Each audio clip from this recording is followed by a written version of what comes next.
प्रतीक्षा गरिरहेको थियो आज पाएको छ।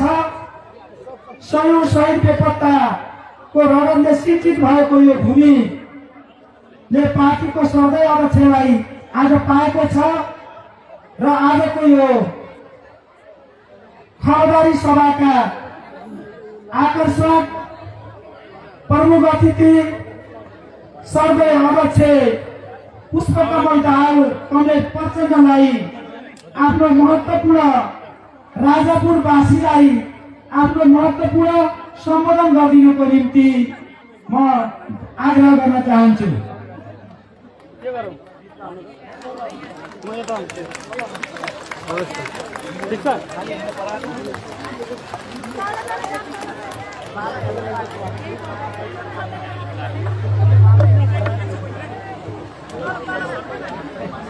धन्यवाद कार्यक्रम सञ्चालकज्यूलाई।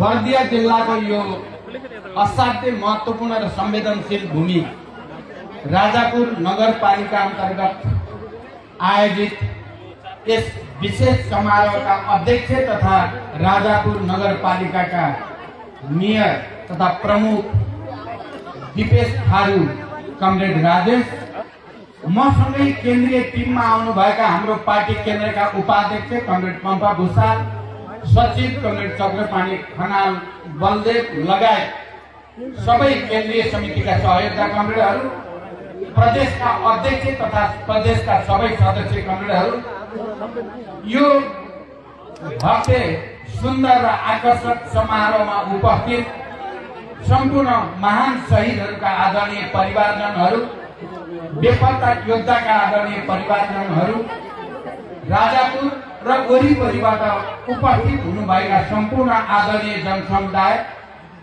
सबभन्दा पहिला म हुलाकी मार्ग केन्द्रित तराई मधेस जागरण अभियान अन्तर्गत यस समारोहमा उपस्थित सम्पूर्ण जनसमुदायलाई पार्टी केन्द्रको तर्फबाट मेरो तर्फबाट एकचोटि फेरि अभिवादन भन्न चाहन्छु। स्वीकार्नुहोस् क्रान्तिकारी अभिवादन।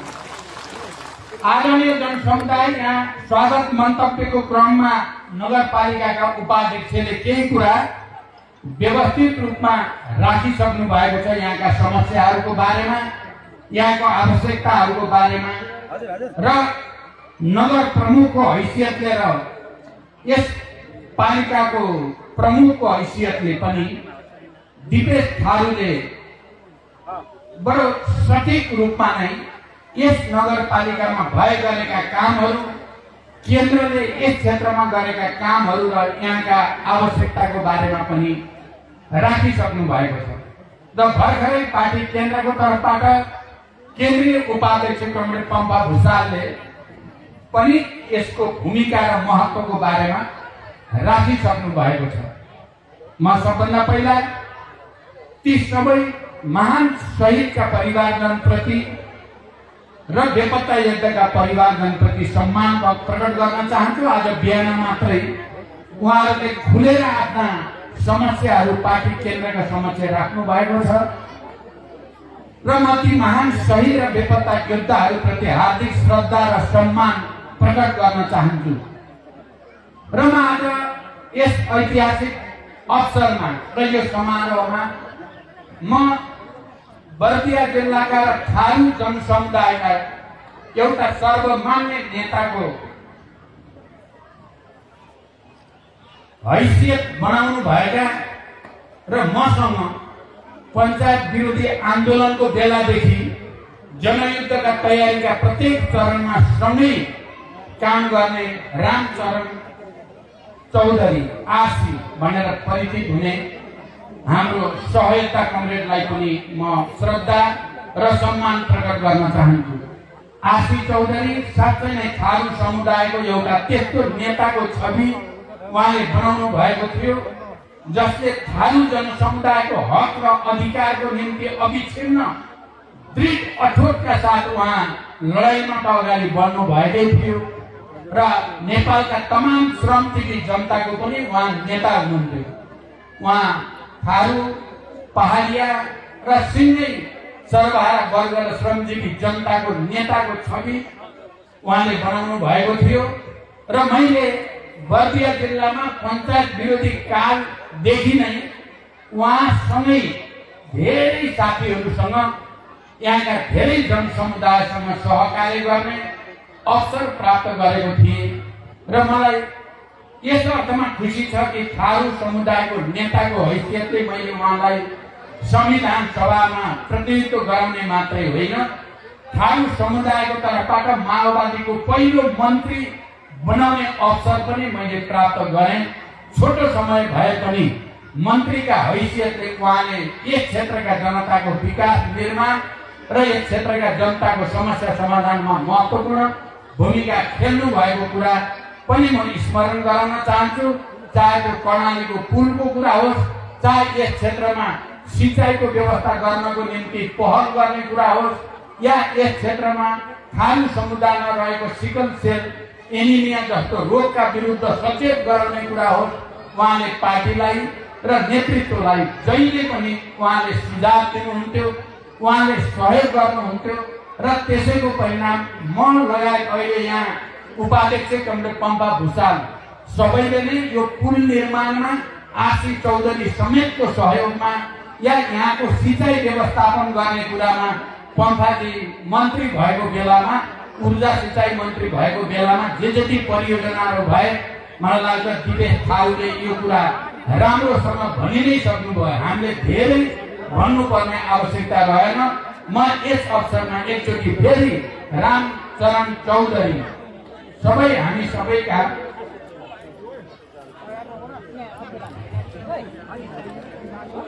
अत्यन्त घनिष्ठ अत्यन्त संवेदनशील सहयोगका उहाँलाई म फेरि एकचोटि श्रद्धा व्यक्त गर्न चाहन्छु र मलाई खुसी छ अहिले फेरि बर्दियामा थुप्रै युवा नेताहरूको जन्म भएको छ र उहाँहरूले फेरि एकचोटि माओवादी पार्टीलाई बलियो बनाउन यहाँका थारू जनसमुदाय लगायत जनताको हक हितका पक्षमा काम गर्न आफूलाई दृढताको साथ अगाडि ल्याउँदै हुनुहुन्छ। म ती सबै कमरेडहरूलाई हार्दिक बधाई भन्न चाहन्छु। आज राजापुर नगरपालिकामा झन्डै एक दिनभरि हामी यो अभियान अन्तर्गत अन्यत्र जिल्लाभरि हामीले एक दिन दिएका छौँ, तर अब यो संयोग नै भनौँ राजापुर एक्लै नगरपालिकाले दिनभरि समय पाएको छ र हाम्रो लागि र मेरो लागि पनि 11 वर्षपछि फेरि राजापुर आएर तपाईहरुको अगाडि केही कुरा राख्दै गर्दा यहाँको विकास निर्माणको बारेमा तपाईहरुको अगाडि केही प्रतिबद्धता भन्दै गर्दा म खुसी पनि व्यक्त गर्न चाहन्छु। हाम्रो एउटा ऐतिहासिक क्षेत्र हो यो बर्दिया जिल्ला, आफै नेपाली जनक्रान्तिको अग्रणी, नेपाली जनयुद्धमा सबभन्दा बढी बेपत्ता सबभन्दा धेरै शहीद भएको जिल्लाभित्र पर्छ र त्यो विश्व रिकर्डमा, विश्व इतिहासकै रिकर्डमा पनि दर्ज भएको छ बर्दिया जिल्ला। र बर्दिया जिल्लाको पनि थारू समुदायबाट जति धेरै बेपत्ता पारिएको छ त्यो रिकर्ड समेत राष्ट्रसङ्घमा पनि राम्रोसँग दर्ज भएको छ। त्यहाँ आएर तपाईहरुसँग 11 वर्षपछि फेरि सम्बोधन गर्न पाउँदा मलाई खुसी र गर्वको पनि महसुस भएको छ। आदरणीय जनसमुदाय, अहिले बिहानदेखि मैले पहिला तपाईहरुले यो पुल वारी जुन न्यानो स्वागत हाम्रो टिमलाई तपाईहरुले गर्नुभयो, त्यही मैले झल्को पाइहालेँ कि राजापुरमा एउटा नयाँ स्पिरिट युवाहरूमा पैदा भएको छ, यहाँका पार्टी कार्यकर्ताहरूमा पैदा भएको छ भन्ने कुराको झल्को तपाईहरुले बिहानै दिइ नै सक्नु भएको थियो।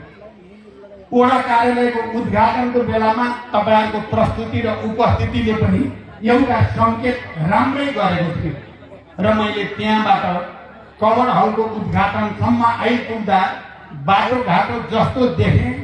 11 वर्ष पहिलेको राजापुर र अहिले 11 वर्षपछिको राजापुरमा आकाश जमिनको फरक मैले आफ्नै आँखाले देख्ने अवसर प्राप्त भयो। धेरै बाटोहरू पिच भएका रहेछन्।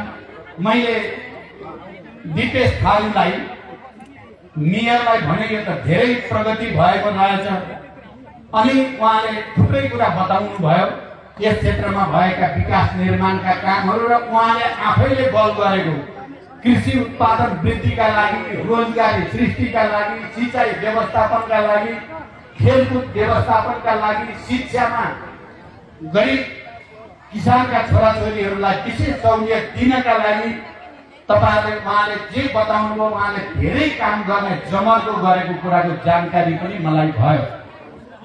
र यो सभामा आउँदा तपाईहरुको यो विशाल उपस्थिति यो भनियो भने मुख्यतः राजापुर नगरपालिकाकै उपस्थिति होला भन्ने मलाई लाग्छ। केही गेरुवा पालिकाका गाउँपालिकाका जनता पनि पक्कै तपाईहरु यहाँ हुनुहुन्छ, वरिपरिबाट त प्रतिनिधित्व भएको होला, तर मुख्य हिस्सा राजापुरकै छ भन्ने मलाई लाग्छ। तपाईहरुको उपस्थितिले पनि देखाएको छ कि राजापुरको जनता एउटा नयाँ स्पिरिटको साथ फेरि एकचोटि माओवादी पार्टीमा केन्द्रित हुने, विकास निर्माणका काममा केन्द्रित हुने, हिजोका सबै सामाजिक विभेद, अन्याय अत्याचारको अन्त्य गरेर अगाडि बढ्ने संकल्प यहाँको नेतृत्व जनप्रतिनिधिले, यहाँका पार्टीका नेता कार्यकर्ताहरू र तपाईँ जनताले पनि लिनु भएको छ भन्ने कुरा हामीले महसुस गर्यौं। तपाईहरुको यो प्रयास, तपाईहरुको यो स्पिरिट, तपाईहरुको यो मनोबल, तपाईहरुको अनुशासन म लगायत हाम्रो नेतृत्वको टिमलाई पनि एउटा ऊर्जा बनेको छ, एउटा नयाँ प्रेरणा बनेको छ। तपाईहरु सबैलाई म हार्दिक बधाई भन्न चाहन्छु। तपाईहरु सबैलाई म पार्टीको तर्फबाट हार्दिक धन्यवाद पनि ज्ञापन गर्न चाहन्छु। यति भनिसकेपछि यहाँ पहिला कस्तो थियो र अहिले कस्तो छ भनेर मैले धेरै भनिराख्नु परेन। यहाँ पूर्ववक्ता साथीहरूले अझ मुख्यतः मेयरले नै यहाँ पहिला कस्तो थियो र अहिले के छ, माओवादी आन्दोलन अगाडि के थियो र माओवादी आन्दोलन पछि के भएको छ भन्ने कुरा सठिक ढंगले राखि नै सक्नु भएको छ।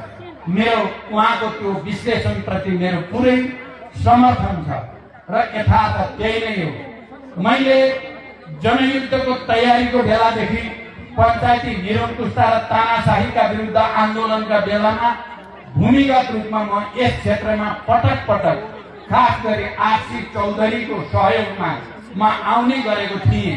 पञ्चायत विरोधी आन्दोलनको बेलामा 43, 44, 45 सालतिर अनि पहिलोचोटि हामीले लडाकु दल र स्वयंसेवक दल बनाउने काम बर्दिया जिल्लाबाटै सुरु गरिएको थियो।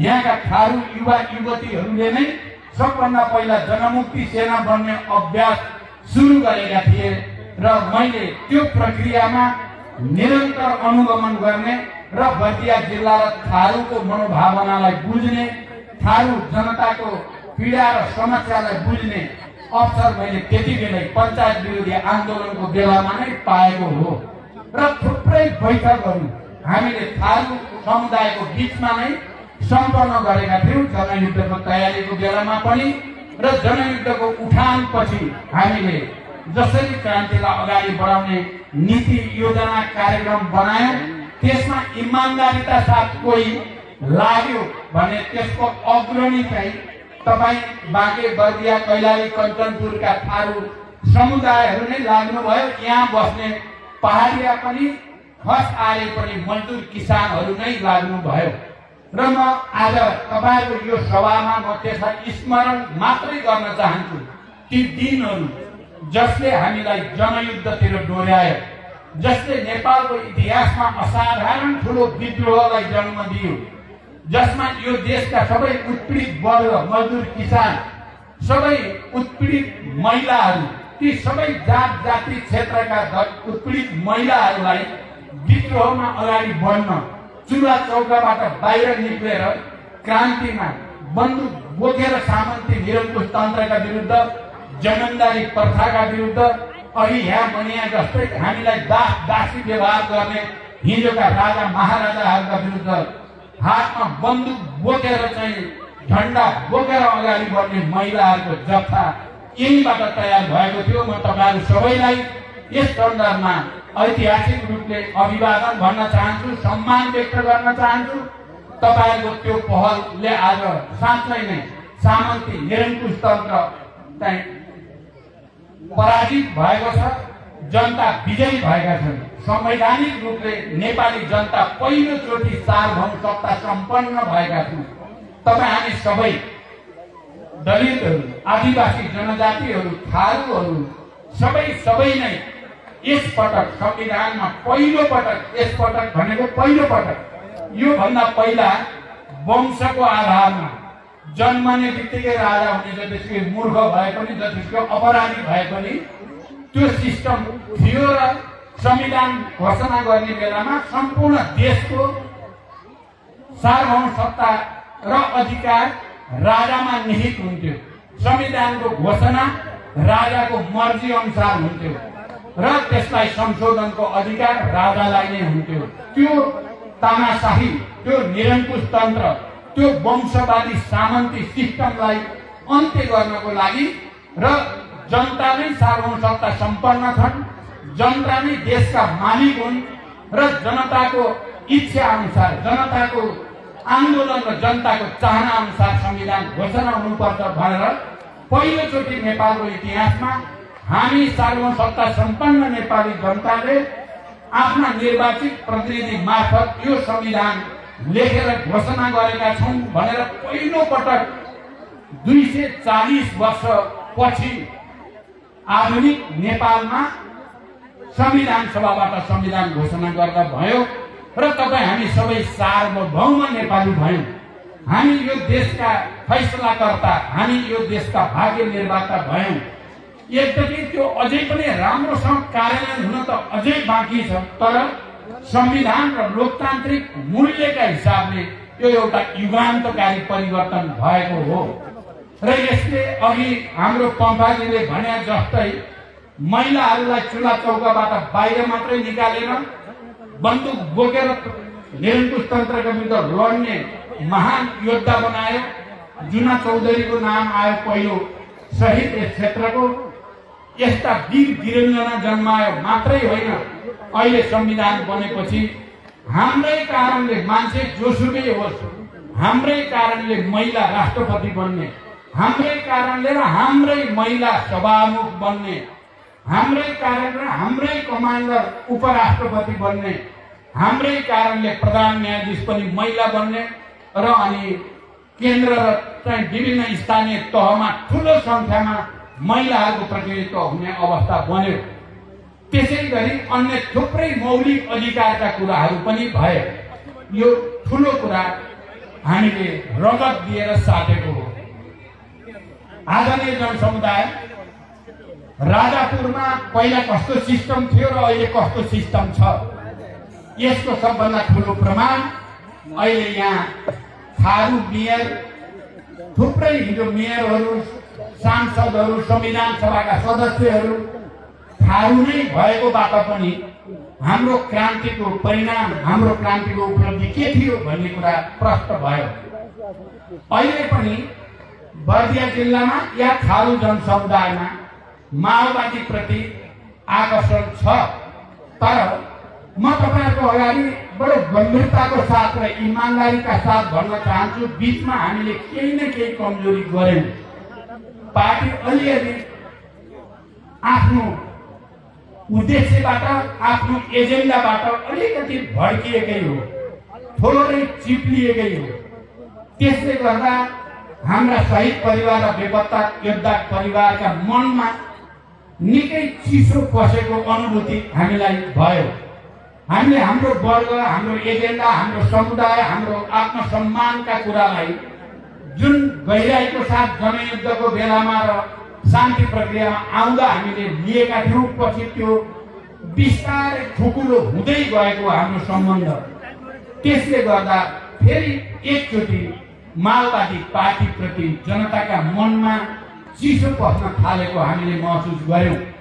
अघि यहाँ भनिए जस्तै कहीँ न कहीँ हामीले यो कमजोरी महसुस गर्नुपर्छ भनेर हामीले सोच्यौं र म तेस्रो चोटि प्रधानमन्त्री हुँदा एउटा संकल्प मैले प्रधानमन्त्रीका हैसियतले र पार्टी अध्यक्षको पनि हैसियतले मैले एउटा संकल्प, एउटा प्रतिबद्धता गरेको थिएँ। ती महान शहीदहरू, त्यतिका धेरै बेपत्ता योद्धाहरू, तिनको रगत पसिना, हाम्रा ती हजारौं घाइते अपाङ्गहरू, हाम्रा ती लाखौं जनता जसले यो परिवर्तनको लागि रगत पसिना बगाए, तिनीहरूको हितबाट अलिकति पनि विचलित हुनु हाम्रो लागि दुर्भाग्यपूर्ण हुन्छ भन्ने महसुस गरेर नै मैले एउटा संकल्प लिएको थिएँ। अब भ्रष्टाचारका विरुद्ध एउटा नयाँ लडाईँ छेड्नुपर्छ, सुशासनका पक्षमा एउटा नयाँ लडाईँ छेडेर नेपाली जनताको निम्ति हामीले फेरि आफ्नो औचित्य सिद्ध गर्नुपर्छ भन्ने संकल्प।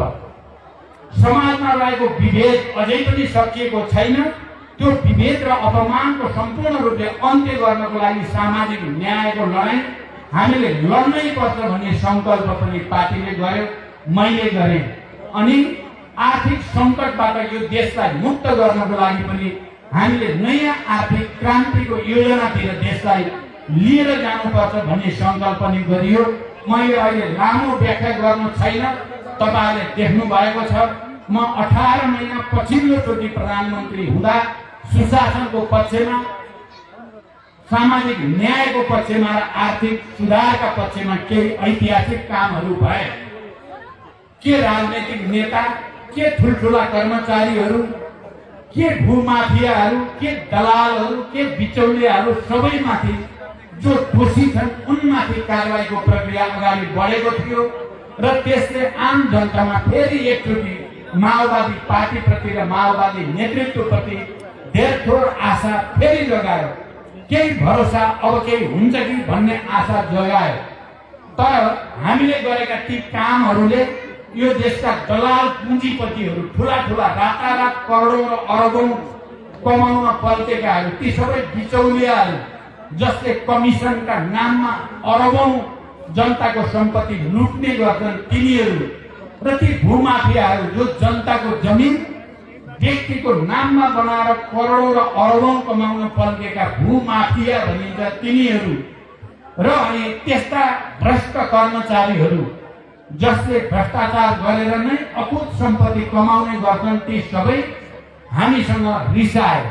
माओवादी केन्द्र र यो प्रचण्ड अझै केही समय प्रधानमन्त्री रहिराख्ने भयो भने त हाम्रो त बर्बादै हुने भयो, हाम्रो भविष्य त अन्धकार हुने भयो भनी ठानेपछि निकै ठुलो जालझेल र षड्यन्त्र गरेर उनीहरूले कथित संख्याको बलमा हामीलाई सरकार बाहिर जान बाध्य पारे। आदरणीय जनसमुदाय, तपाईहरुले यो कुरा धेर थोर बुझिराख्नु भएको होला भन्ने ठान्छु मैले।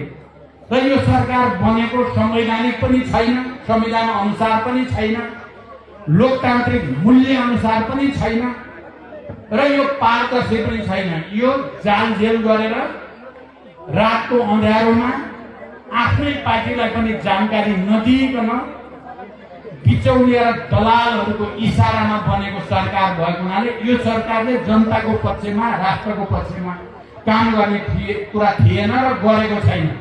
अहिले तपाईँ हामीले देखेका छौँ, दिन प्रतिदिन सरकार जनविरोधी हो, भ्रष्टाचारी हो भन्ने प्रमाणित भएको छ। राम्रो काम गर्नेहरूलाई उनले दमन गरेको गरेछ, अपमान गरेको गरेछ।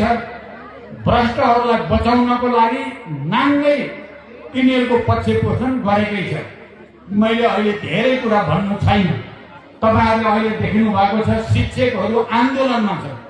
हजारौं र लाखौं शिक्षकहरू आफ्नो जायज माग लिएर आन्दोलित छन्। उनीहरूको धेरै भनाइ छैन। हामी सबैले बुझ्नुपर्छ, शिक्षकहरूको धेरै केही नयाँ र पूरा गर्न नसकिने माग उनीहरूले गरेका छैन। हिजो सरकारसँग भएको सम्झौता सहमति अनुसारको ऐन बनाइदेऊ भन्ने बाहेक उनीहरूको कुनै ठुलो माग छैन। हिजो सरकारले गरेको सहमति हो। तपाईहरुलाई थाहा छ, म प्रधानमन्त्री भएको बेलामा शिक्षकहरू आन्दोलित भएका थिए। झन्डै 1 लाख शिक्षकहरू काठमाडौँको माइतीघर मण्डलादेखि बानेश्वरसम्म आन्दोलित र उत्तेजित भएको बेलामा मैले उनीहरूका जायज माग पूरा गर्नुपर्छ भनेर, यद्यपि त्यति बेला म विदेश भ्रमणमा थिएँ, सायद अमेरिकातिर, अनि मैले उहीँबाट कार्यवाहकलाई फोन गरेर तपाईँ शिक्षकहरूका जायज माग पूरा गरिदिनुपर्छ, सम्झौता गर्नुहोस् भनेपछि सम्झौता भएको थियो र त्यही सम्झौता अनुसार अहिले शिक्षकहरूले आफ्नो माग पूरा गर्नुपर्छ भनेर आन्दोलित छन्। सरकारले म प्रधानमन्त्रीबाट हटेपछि, म प्रधानमन्त्री हुँदा त्यही सम्झौता अनुसार नै मैले विद्यालय शिक्षा विधेयक भनेर सदनमा दर्ता गराएको छु। त्यही विधेयकमाथि अहिले उपसमितिमा छलफल भइरहेको छ। त्यसलाई छिटोभन्दा छिटो टुङ्ग्याएर अधिवेशन बोलाएर पास गरिदियो भने सजिलै शिक्षक आन्दोलनको अन्त्य हुन्छ, विद्यालय सुचारू हुन्छन्, समस्याको समाधान हुन्छ। तर यो सरकार शिक्षकहरूका जायज माग र हिजो सरकारले गरेको सहमति कार्यान्वयन गर्नुको सट्टा शिक्षकहरूलाई अपमानित गर्ने, गाली गर्ने र उनीहरूलाई उत्तेजित पार्ने काम त गरेकै थियो विगतदेखि। तपाईहरुले सुनिराख्नु भएको छ। अहिले त हिजो त तपाईको चाहिँ ठुलो मुठभेड भएर शिक्षकहरूमाथि निकै चर्को दमन गराइयो। जबरजस्ती प्रहरीलाई शिक्षकहरूमाथि आक्रमण गर्न लगाइयो, शिक्षकहरूलाई उत्तेजित बनाइयो र एउटा मुठभेडको स्थितितिर लगियो। हिजो मात्रै म यता आउनु अगाडि मैले प्रतिपक्षमा रहेका सबै दलका नेताहरूसँग छलफल गरेँ। मैले एकीकृत समाजवादीका नेता माधव नेपाल अनि राष्ट्रिय स्वतन्त्र पार्टीका अहिलेका कार्यवाहक डीपी अर्याल अनि प्रभु शाह, चित्रबहादुर केसी लगायतका नेताहरूसँग सम्पर्क गरेर हाम्रो प्रमुख सचेतकलाई सबैलाई बोलाएर सदनमा एउटा विशेष प्रस्ताव पेश गर्नुपर्छ र शिक्षकका माग पूरा गराउन हामीले नै विशेष पहल गर्नुपर्छ भनेको थिएँ र त्यस्तो बैठक भयो र आज विशेष प्रस्ताव दर्ता गर्ने अन्तिम तयारी भएको थियो। सायद मलाई लाग्छ त्यो दर्ता भइसक्यो होला। अब आम शिक्षकहरूलाई ठुलो राहत, कम्तीमा पनि सदनमा भएका प्रतिपक्षहरूले एउटा प्रस्ताव मार्फत शिक्षकहरूका पक्षमा उनीहरूका जायज माग पूरा गराउन पहल गरिएको छ र त्यो हाम्रो जिम्मेवारी थियो। मेरो त अझ नैतिक रूपले पनि मेरै पालामा सम्झौता भएको हुनाले त्यो सम्झौता कार्यान्वयन गर्न शिक्षकहरूको पक्षमा उभिनु हाम्रो नैतिक राजनीतिक जिम्मेवारी थियो। हामी उभिराखेकै छौँ। त्यसै गरी लघुवित्त पीडितहरूको समस्या, अहिले पनि लघुवित्त पीडितहरू आन्दोलनमा छन्, सडकमा छन्। सहकारी पीडितहरू आन्दोलनमा छन्, सडकमा छन्।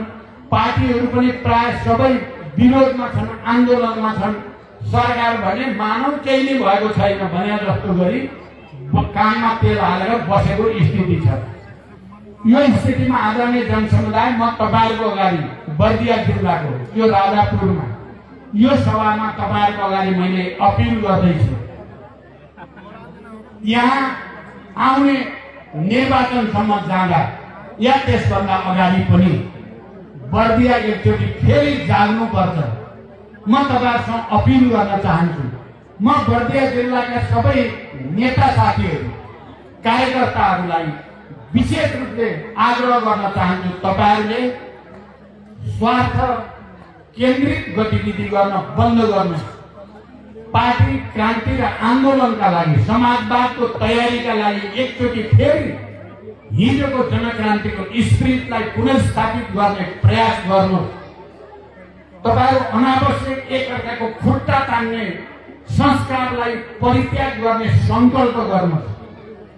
म तपाईहरुलाई विशेष रूपले अपिल पनि गर्न चाहन्छु, निर्देशित पनि गर्न चाहन्छु। तपाईहरु शहीद परिवार र बेपत्ता योद्धाका परिवारका आवाजहरूलाई केन्द्रबिन्दुमा राख्नुहोस्। थारू जनसमुदाय र यहाँका मजदुर किसानका हितलाई केन्द्रबिन्दुमा राख्नुहोस्। विकास, निर्माण र सुशासनलाई केन्द्रबिन्दुमा राख्नुहोस्। बर्दिया हाम्रो आधार इलाका हो। तराईमा बर्दिया नै हाम्रो अग्रणी जिल्ला हो र यहाँ ठुलो बाहुल्यमा रहेका थारू समुदायले हाम्रो क्रान्तिको एउटा बलियो किल्ला जस्तो हो। तर आज यो किन छिन्न भिन्न जस्तो भयो, यसको आत्मसमीक्षा गर्न पनि म यहाँका नेताहरूलाई पहिला आफ्नै अनुहार ऐनामा हेर्न म अपिल गर्न चाहन्छु। मैले तपाईहरुलाई यसो भन्दै गर्दा, यहाँका नेता कार्यकर्तालाई मैले यो निर्देशन गर्दै गर्दा मैले तपाईहरुलाई कुनै उपदेश दिँदै छैन। यहाँ बिग्रेको पार्टी बिग्रियो हो, जनता बिग्रेको होइन। थारू समुदाय, यहाँका मजदुर किसान बिग्रेको होइन, पार्टी बिग्रेकै हो, नेताहरू बिग्रेकै हो। मैले तपाईहरुलाई यो कुरा किन यो सभामा भन्दैछु भने तपाई हामी सच्चिनै पर्छ। तपाई हामी जनताप्रति फेरि एकचोटि जिम्मेवार र इमानदार भएर आपसी छलफल बहसबाट एकता पैदा गर्नै पर्छ। पार्टीभित्र अर्को कुनै उपाय छैन। तपाईहरुले त्यसो गर्ने संकल्प गर्नुभयो भने नसकिने कुरा छैन। म तपाईहरुलाई मेरो आफ्नै उदाहरण दिने गरेको छु। मैले पछिल्लो प्रधानमन्त्री कालमा सुशासन, सामाजिक न्याय र आर्थिक विकासको पक्षमा एउटा नयाँ लडाईँ छेडेकै हो। यो लडाईँ छेडेको मैले आफैले पनि केही गल्ती गरे भन्ने महसुस भएपछि नै एउटा नयाँ संकल्प गरेर मैले अठोट गरेर यो देशमा एउटा नयाँ क्रान्ति, समाजवादको निम्ति एउटा नयाँ शान्तिपूर्ण क्रान्तिको नेतृत्व गर्नै पर्छ, नत्र त्यो हजारौं शहीदहरूको सपना लथालिङ्ग हुन सक्छ भन्ने बुझेर नै आफैलाई बदल्ने संकल्प गरे र सुशासनका पक्षमा लडाईँ छेडिएको त्यत्तिकै छेडिएको होइन। आज माओवादी हुँदा झन्डै झन्डै नुन खाएको कुखुरा जस्ता हुने बेला हुन लाग्यो। मलाई अहिले खुसी छ, गर्व छ। अब अहिले त चोक चोकमा, चिया पसलमा हाम्रा माओवादी नेता कार्यकर्ता गर्वका साथ हामी माओवादी, हामी भ्रष्टाचार विरोधी, हामी सामाजिक न्यायका पक्षपाती, हामी आर्थिक विकासका पक्षपाती भनेर बहस गर्न सक्ने हाम्रा साथीहरू हुनुभएको छ। मलाई खुसी छ, मलाई गर्व छ। म बर्दिया जिल्लाका तमाम नेताहरूलाई पनि कमसेकम तपाईहरुले मलाई नेता मान्नुहुन्छ। हिजो जनयुद्धको तयारीमा तपाईहरुले मलाई नेता मान्नुभयो, आफ्नो घर टोलमा मलाई सुरक्षित राख्नुभयो। ठुल्ठुला र खतरनाक कामहरू हामीले यहीँ बसेर गर्यौं। हामी पछि संविधान बनाउने बेलासम्म पनि एक ढङ्गले गयौं। अहिले पनि तपाईहरुले मलाई नेता मानिराख्नु भएको छ।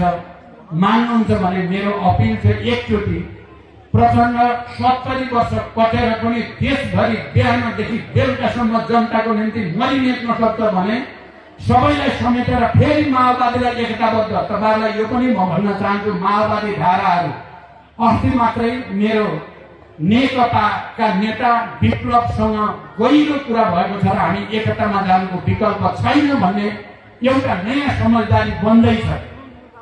अरू माओवादी धाराका पार्टीहरूलाई पनि एकताबद्ध गर्ने हामी प्रयास गरिराखेका छौं भने हामी स्वयं माओवादीहरू जो एउटै पार्टीमा छौं, माओवादी केन्द्रमा, हामी किन एकअर्काको खुट्टा तान्ने र एकले अर्कालाई हराउने र पछार्ने गर्न खोजेका छौं? हामी आफै एकचोटि आत्मसमीक्षा गर्न जरुरी छ। आदरणीय जनसमुदाय, तपाईहरुले पनि आज मलाई एउटा अनौठो के लाग्यो बर्दियामा, हाम्रो यो राजापुरको मेयरले मलाई आउँदै गर्दा भन्नुभयो, शहीद बेपत्ता त यहाँ धेरै परिवार छन्, उहाँहरूका पीडा छन्, उहाँहरूलाई अध्यक्षलाई भेटेको बेलामा धेरै कुरा खुलेर भन्न मन छ होला। हामी बर्दियाका नेता, म मेयर बस्यो भने हामीलाई देखेपछि मन नलागेको कुरा भन्न उहाँलाई अलिकति अप्ठ्यारो हुन्छ होला। हामी बस्दैनौँ, तपाईहरु मात्रै बस्नुहोस् भन्नुभयो। पहिला त मैले के भने होला जस्तो पनि लागेको थियो, तर पछि शहीद र बेपत्ता परिवारको कुरा सुन्दै जाँदा साँच्चै उहाँहरूको पीडा हामीसँग खुलेर भन्ने वातावरण बन्यो। हामीले पनि उहाँहरूबाट धेरै सिक्ने मौका पायौं र म साथीहरूलाई भन्न चाहन्छु, तपाईहरु पनि शहीद बेपत्ता योद्धाका परिवारसँग नियमित रूपमा भेटघाट गर्नुहोस्, उहाँहरूका कुरा सुन्नुहोस्, उहाँहरूका पीडा सुन्नुहोस्। त्यसले तपाईँ हामीलाई रूपान्तरण गर्न मद्दत गर्छ, हाम्रा आफ्ना कमजोरी थाहा पाउन त्यसले मद्दत गर्छ। हामी बिग्रेका रहेछौँ भन्ने थाहा पाउन, शहीद बेपत्ता परिवारहरूका आँसु, उनीहरूका पीडा सुन्दै जाँदा हामी त बिग्रेका रहेछौँ भन्ने थाहा पाउनु त हामी अहिले थाहा पाएको छैनौँ, हामी बिग्रेका छैनौँ जस्तो लाग्छ। हामी त आफ्नो राम्रै गरेका छौँ भने जस्तो लाग्छ, तर जनताको नजरमा हामी त्यस्ता थिएनौँ। अहिले हामी बिस्तारै फेरि जनताको अगाडि हामीले केही कमजोरी गर्यौं, हामीले आत्मसमीक्षा गर्यौं। अब हामी सचिन्छौँ, हामी हाम्रो वर्गतिर फर्किन्छौँ। तपाईहरुले देख्नुभयो, झापादेखि हामी शहीद परिवार सँगै बसेर सँगै खाएका छौँ, उहाँहरूकै घरमा बस्ने कोसिस गरेका छौँ। हामीले आदिवासी, जनजाति, दलित, महिला, मुस्लिम, थारू सबैसँग फेरि एकचोटि गहिरो संवाद, गहिरो सहकार्य गर्ने जमर्को गरेका छौँ। हामीले उनीहरूको दुःखलाई र पीडालाई नजिकबाट बुझ्ने एउटा नाटक गरे जस्तो होइन, यो देखाउनको लागि एक दिन गएर फोटो खिचे जस्तो होइन। यो हामी महिनौं त्यसो गरेका छौँ। म बर्दिया जिल्लाका तपाईँ नेता साथीहरूले केन्द्रले अहिले गरिरहेका काम कारबाही, लिडरसिपको टिमले गरिरहेका काम कारबाहीलाई नजिकबाट हेरेर आजदेखि हामी पनि संकल्प गर्छौँ। अब हामी आपसमा छलफल बहसबाट एकता कायम गर्ने, आलोचना आत्मालोचना गरेर सच्चिने, आफ्ना कमजोरी पहिला हेर्ने, अर्काका कमजोरी भन्दा पहिला आफ्ना कमजोरी हेर्ने गर्नुभयो भने मलाई के विश्वास छ भने बर्दिया जिल्ला फेरि जाग्नेछ। बर्दिया जिल्लाका मजदुर, किसान, आदिवासी, खसारे, सबै पहाडिया, थारू, मधेसी सबै जनताले हामीलाई फेरि साथ दिनेछन्। हिजो म दुईटा श्रद्धाञ्जली या संवेदना कार्यक्रममा सहभागी भएँ। एउटा मैनापोखरका पालिकाका अध्यक्ष हिमालय त्रिपाठीको बुवाको मृत्युको कार्यक्रममा र अर्को चाहिँ मधेसी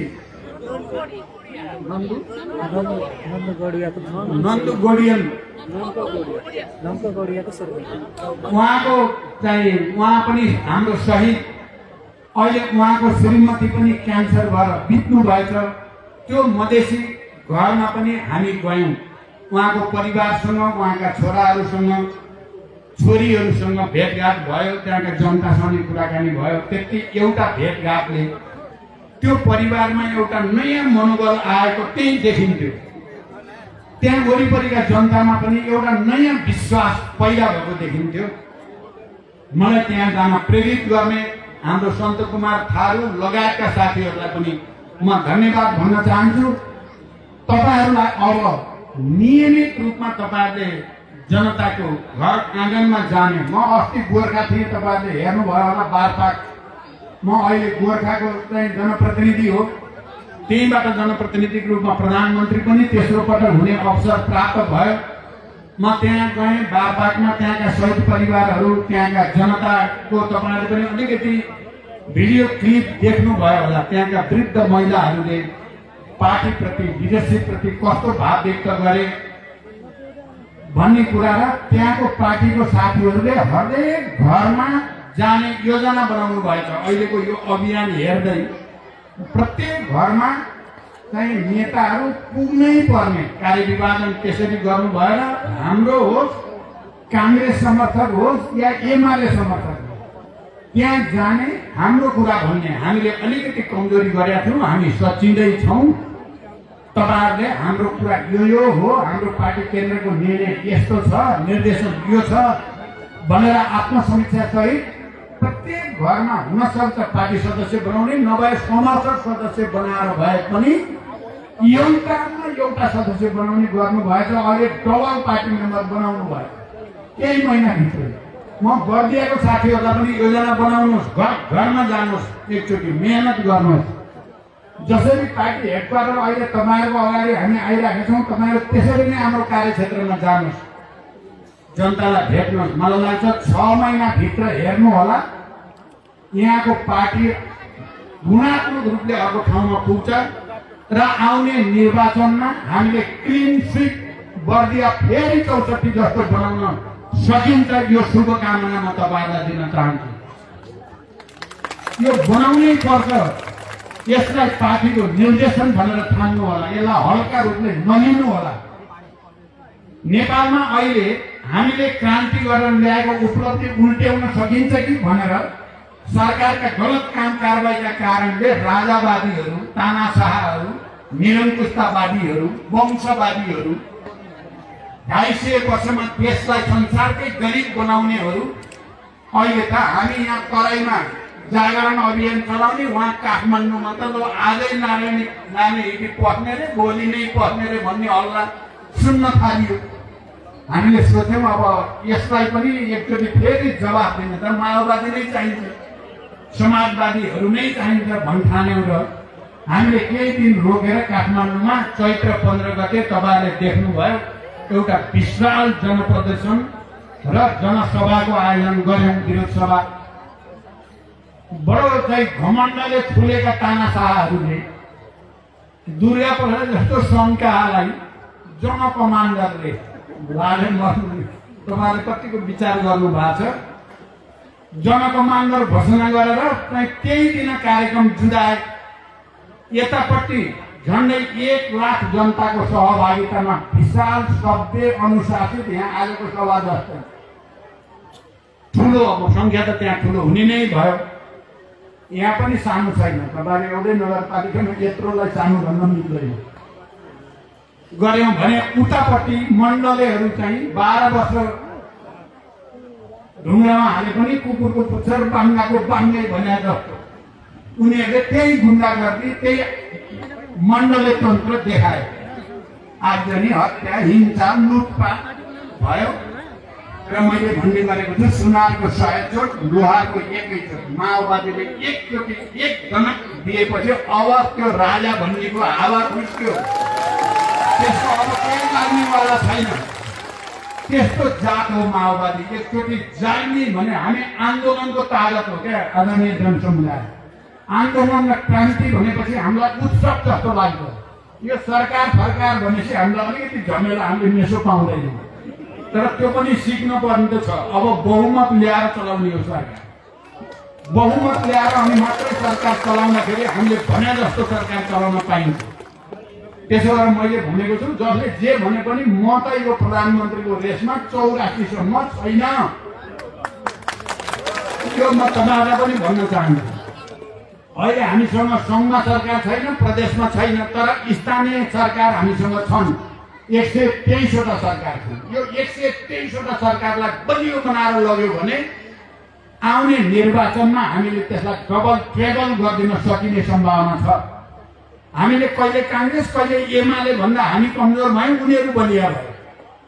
यो त इतिहासले देखायो नि। हामी 64 मा एक्लै भिड्दा हामी त्यसकै सबभन्दा शक्तिशाली भयौँ। पछि कहिले योसँग कहिले त्योसँग मिल्छौँ भन्दा उनीहरू ठुला हुँदै गए, हामी को साना। त्यसो भएर यो पटक अब कसैको पनि बैशाखी टेकिँदैन। अब कसैको चाहिँ खुट्टामा टेके आफ्नै खुट्टामा टेकेर अगाडि बढिन्छ भनेर सङ्कल्प गरेको। तपाईहरुले देख्नु उपचुनावमा हामी पूर्वमा त 1 नम्बर पार्टी भयौँ, फेरि 1 number, 2 number Congress, 3 number UML बनाएर देखायौँ हामीले। त्यसैभरि पनि हामी सबैतिर हाम्रो ग्राफ बढेर गयो। सोभियत निर्वाचनमा अब उपचुनावमा तपाईँ हेर्नुभयो भने राप्तीमा त कांग्रेस र एमाले दुईटै मिलेर चुनाव चिन्ह साटासाट गरेर माओवादीलाई हराउने भन्दा पनि हामी अत्यधिक बहुमतले हामीले जित्यौँ। हामीले आँट गर्यो भने त जनता त हामीसितै रहन्छ भन्ने प्रमाण त देखियो। सोभियत चुनाव भयो विद्यार्थीहरूको, हाम्रो अब सिद्धिन लाग्यो भन्ठाने थिए कांग्रेस एमालेको। उपचुनावले त उनीहरूलाई देखायो। लाज कांग्रेस र एमालेको नेताले मलाई बधाई तपाईँहरूका अचम्मै गर्नुभयो। उपचुनावमा त तपाईँहरू त देशमै ठुलो चाहिँ पार्टी भएर आउनुभयो भन्नुभयो। मैले धन्यवाद भने भन्न चाहिँ, तर उनले पनि साँचो अर्थमा बधाई दिएको होइन, मैले पनि साँचो अर्थमा धन्यवाद दिएको त होइन। औपचारिकता मात्रै थियो। सोभियत चुनावमा अब विद्यार्थी पढे लेखेका त अब माओवादीसँग कोही नै हुँदैनन् भन्ने थियो तिनीहरूलाई। हेर्दै जाँदा त सोभियतमा त तपाईले मोरङ या पूर्व प्रदेशमा हेर्नुभयो भने त एमाले तेस्रोमा, त्यहाँ पनि सोभियत निर्वाचनमा पनि माओवादी 2/3 भन्दा बढी, अनि दोस्रोमा कांग्रेस। सोभियत निर्वाचन इतिहास बन्यो। महेन्द्र मोरङ क्याम्पस हामीले जित्तियो। विराटनगर डिग्री कलेज इतिहासमा पहिलोचोटि हामीले जित्तियो। पाल्पामा तपाईँ देख्नुभयो 30 वर्षपछि पहिलोचोटि अखिल क्रान्तिकारीको झण्डा गाडियो। त्यसैभरि पत्रकार महासंघको चुनाव हेर्नुभयो भने पत्रकार भनेका त पढे लेखेका सिपालु चलाक हुन्छन्। माओवादीको त केही पनि छैन होला भन्ठान्थे कांग्रेस र एमालेले।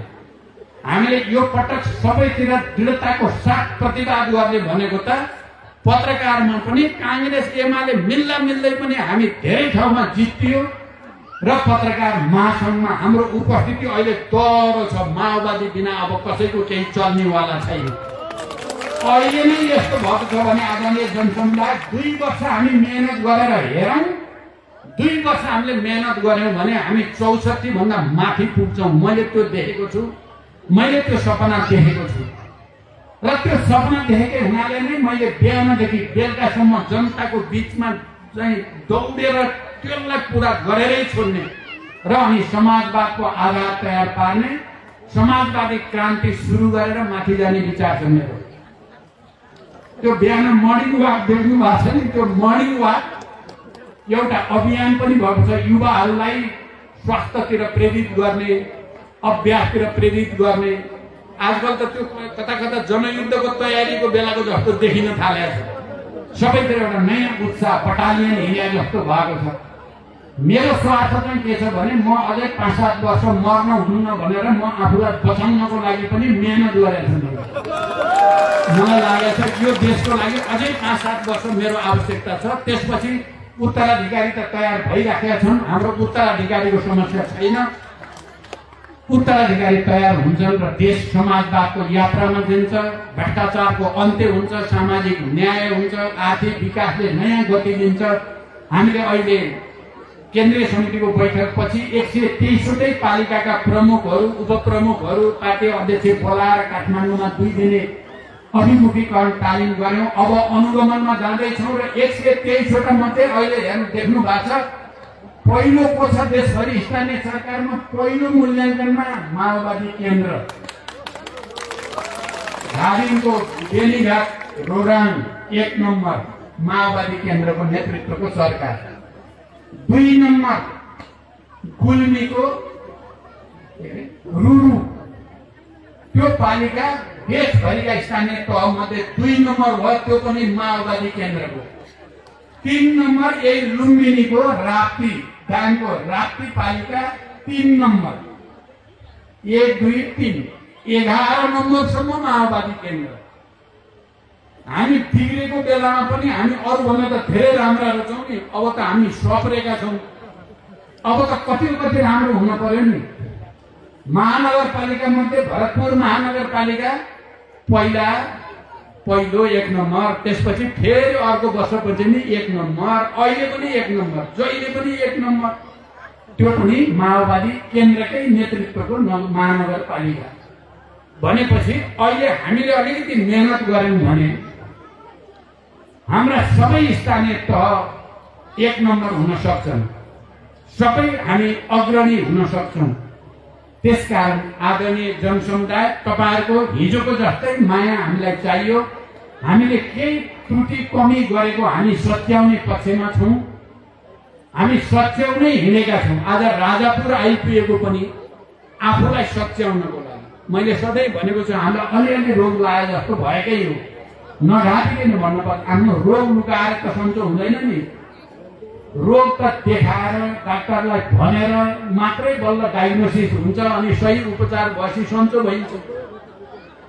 त्यसो भएर हामीलाई अलिअलि रोग लाग्यो, यो माओवादी पार्टीलाई त्यसले जनताले छोड्न थाल्यो, शहीद बेपत्ता परिवार छोड्न थाल्यो, मजदुर किसान छोड्न थाल्यो भन्ने लागेपछि हामीले उपचार त अब यो डाक्टर कहाँ गएर हुने उपचार होइन।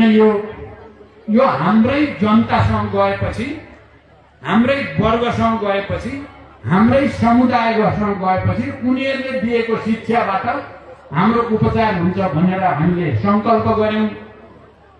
झापाबाट यहाँसम्म आउँदा हाम्रो धेरै प्रतिशत रोग निको भइसक्यो। अब हामी निको भइसक्यौं। मलाई लाग्छ कञ्चनपुर गएर मध्य पहाडीबाट ताप्लेजुङ पुग्दा हामी पूर्ण फिट भएर 64 को लडाईँ 84 मा गएर विजय गर्नको लागि हामी फिट हुन्छौं। यही अपिल तपाईहरुसँग गर्दै बिदा हुन्छु र यो क्षेत्रको समस्याको बारेमा अलिकति भनेर टुङ्ग्याउन चाहन्छु। यहाँको समस्या एउटा तटबन्धको समस्या।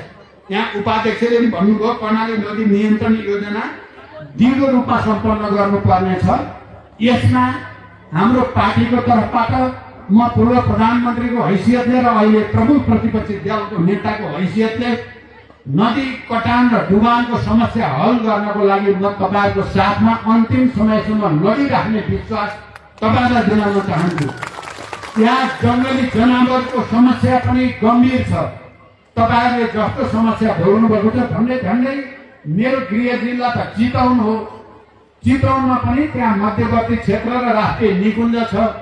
त्यहाँ पनि जंगली जनावरले मान्छेहरू बेला बेलामा मार्ने गरेको र त्यहाँको बाली नाली नष्ट गर्ने गरेको अनुभव मलाई पनि छ र मैले यो समस्या समाधान गर्न चितवनमा पनि र बर्दियामा पनि एउटा परियोजना अगाडि बढाएको थिए। त्यो परियोजनालाई पूर्णता दिनको लागि अहिले अरु गर्न सायद गाह्रो छ। हामीले इलेक्ट्रिकल वायर अथवा त्यस्तो व्यवस्थाद्वारा जंगली जनावरको सुरक्षा गर्ने काममा पनि तपाईहरुको साथमा रहने विश्वास दिन चाहन्छु। त्यस्तै गरी यहाँ अव्यवस्थित बसोबासीको समस्या लालपुर्जा नभएका यही राजापुरमा पनि आधाको लालपुर्जा छ, आधाको लालपुर्जा छैन। यहाँ जनतालाई लालपुर्जा वितरणको व्यवस्था गर्नको लागि मैले प्रधानमन्त्री हुँदा या विपक्षी दलको नेता हुँदा धेरै मेहनत गरेको हो। अघि यहाँ मेयर साहबले पनि भन्नुभयो, रामकुमारी चौधरी मन्त्री हुँदाखेरि यो समस्या समाधान गर्ने कोसिस भएको थियो। लालपुर्जा वितरणको तयारी भइराखेकै थियो। यसलाई पनि तपाईहरु सबैलाई लालपुर्जा र अव्यवस्थित बसोबासी र सुकुम्बासी समस्या समाधान गर्न पनि भूमि आयोग मार्फत सहयोग रहने विश्वास तपाईहरुलाई दिलाउन चाहन्छु। यहाँको भन्सार व्यवस्थित गर्नुपर्ने, यसलाई स्तरोन्नति गर्नुपर्ने कुरा मलाई थाहा छ। अब एउटा कुरा कहाँ यहाँ भ्रम परेको जस्तो छ भनेर मलाई पटक पटक मेयर साहबले भनिराख्नु भएको छ बिहानदेखि।